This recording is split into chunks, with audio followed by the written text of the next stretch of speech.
Hey, happy Monday morning. Um, so, I haven't done a video in a while, so I kind of missed my camera. Actually, I do meetings on this thing all the time, but I haven't done, missed you guys, you guys who never watch my show. See if anybody watches. Anyway, let's go through the news. A lot of little things, nothing big. So, global warming is still here. It's as bad as it was. It's worse than it was.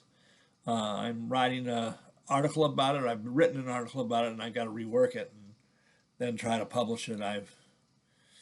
Waiting for a good article to base it on, which I should look for first, on how this is yet again the baddest year Earth has ever had since the dinosaurs.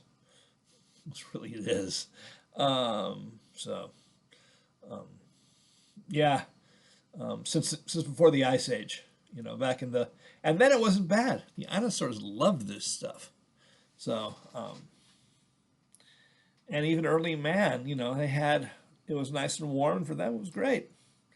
But modern men, back in the day, you could when there was an ice age, the sea levels went down, but mankind loves seafood. It's what gives us our big brains. So we just, go to where the water is, regardless of where the water is. So, we'll move to where the water moves, and away from it if we have to do that. So, that's just our evolutionary background. Find wherever the water's edge is and stay there. Follow it when it moves. So that's where we really go mobility, not throughout the world, but to and from the water, or to it. So, but yeah, it's the worst. Since the Ice Age, this is the worst it's gotten. So, and I need an article for that, and then I, need to, then I'll link from there to, the why, and then cite my sources on why, on what's really wrong, and why, and what the solution is, and then how to socially manage the solution, according to the actors. It's not vegetarianism, I'll tell you that much. And it's not through climate goals.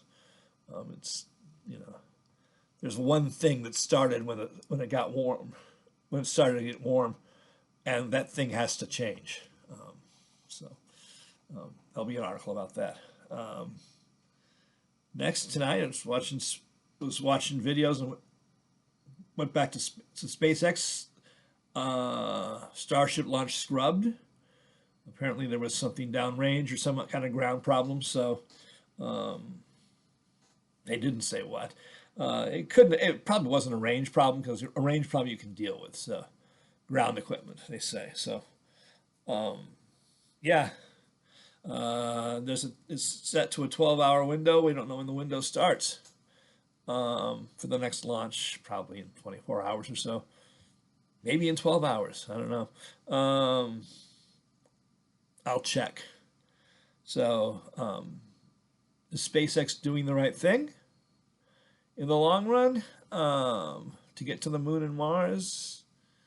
They could adjust, but that's what they do. They're very good at it. Somebody has to give them what the options are, and they have to listen to them. And it's probably something beyond Elon. So, somebody with government money. So, I just need to find new friends at Goddard to say, let's try this. Because I'm still a big, I don't think that, I think Starship's a great way to do launch space stations. They should never, once you get something into orbit, bring it down. Unless it's garbage, and even then, you can always scrap something. I mean, you spend millions of dollars per pound to put stuff up there. why would you ever deorbit it? Just put it someplace and, you know, use it eventually, you know, use the metal eventually, or, you know, only at the only in extremis should you ever throw anything away that you've spent millions of dollars per pound to bring to the orbit. So, yeah, keep anything you can once it's out of the gravity well and free fall, you know, boost a little more and a little more, even if it's just to a scrapyard, because eventually some part, you know, will probably be useful, or some ounce of some pound of aluminum, unless it's really, really deteriorated. So, and even then, you know, experimenting with it in orbit. So, yeah, and you know, the latest thing I have that's gone across my little brain is to put SRBs on, do a Dragon Heavy, and then put solid rocket boosters on stage 2 of a Dragon, of a Falcon, to boost into an escape into what is it? Injection, translunar injection orbit. Got that the first time. So that then you can then land it all. You know, you'd have to have 2 sets of tanks. The tank that launches or that boosts the second stage needs to be forward with a tank aft it for lunar maneuvers. So, you know, you have this big old fuel, you have the fuel tanks, and then below it you have at pressure hydrazine, or, you know, something. You'd have to be able to keep it cool, that, you know, will then let it descend the way they want Starship to descend, which is too big to land anywhere. Have it descend, and then you take the onto the moon, and then, you know, lift from the moon after you fill it up with hydrogen and oxygen, or whatever fuel you use, to have it then boost back. So, you know, you could use them as, after the first thing, you can use them as a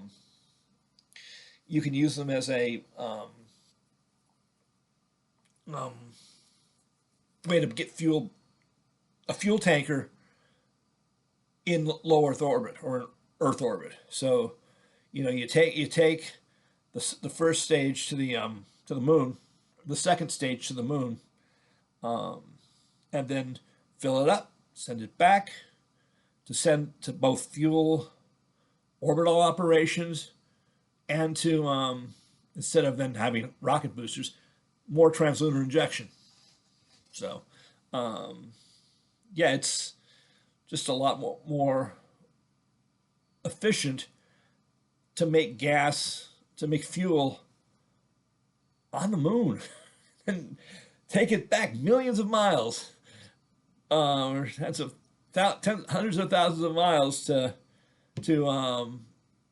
bring it to orbit around the Earth, because that's how gravity works. So, yeah, they haven't realized that would be the thing, and it takes a while to, you know, develop those technologies, but not that much. We've already got the concepts on how to make fuel. I'm sure it would take not too long if we decided to go that route. So, you know, but of course, you know, getting to space, you know, that's the issue right there. So, yeah. So that's number 2. 3, Ukraine. There should be a greater Russia, but it it should be the Kievan Rus who are in charge of it, not not Muscovy. So Muscovy would be better off if they were taken over. Nobody wants it though. Even as bad as Ukraine has been tattered, they're now kicking the crap out of Russia's infrastructure.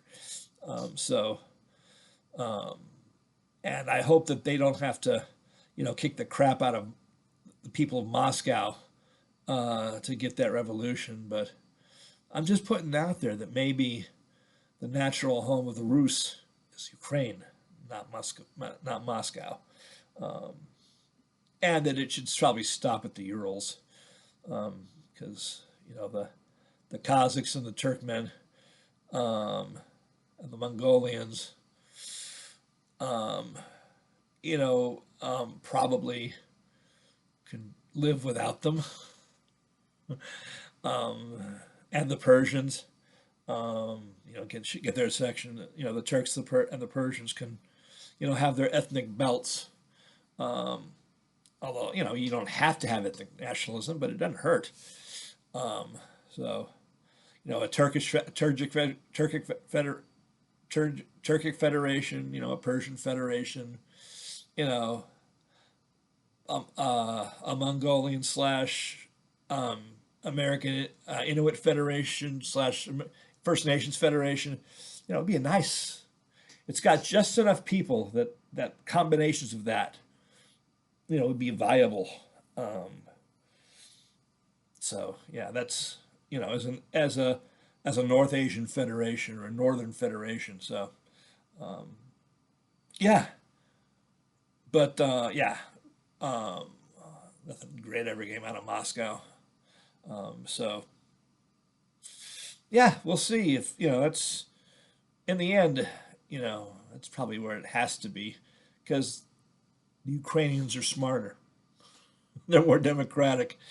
That's where the brain was of the Soviet Union, was, the place where they did the best stuff, where they, made the nukes and all that. It wasn't Moscow. It was Ukraine. That's why Moscow wants Ukraine back, because the Ukrainians are better than they are. Moscow's toxic. Ukraine was always a better part of the Soviet Empire and the Russian Empire. The best soldiers, the Cossacks, all of it. The empire should be in Ukraine, which is older too, and then, Moscow should be a colony, or a border region of some kind, to Ukrainian Rus. So, yeah, tourist attraction, Disney World, a historical site. So, yeah. So that's, because, right now they're getting their butts kicked, and, the whole culture of Muscovy needs to just collapse. It's, it shouldn't be taken. It should be a colony of Ukraine. The question is how to do about that. There'll be an answer. So that's the how-to. Yeah, that's part one of the news. I'm not sure how much I can upload at a time, so we'll call this part one and go to commercial. If I had commercials.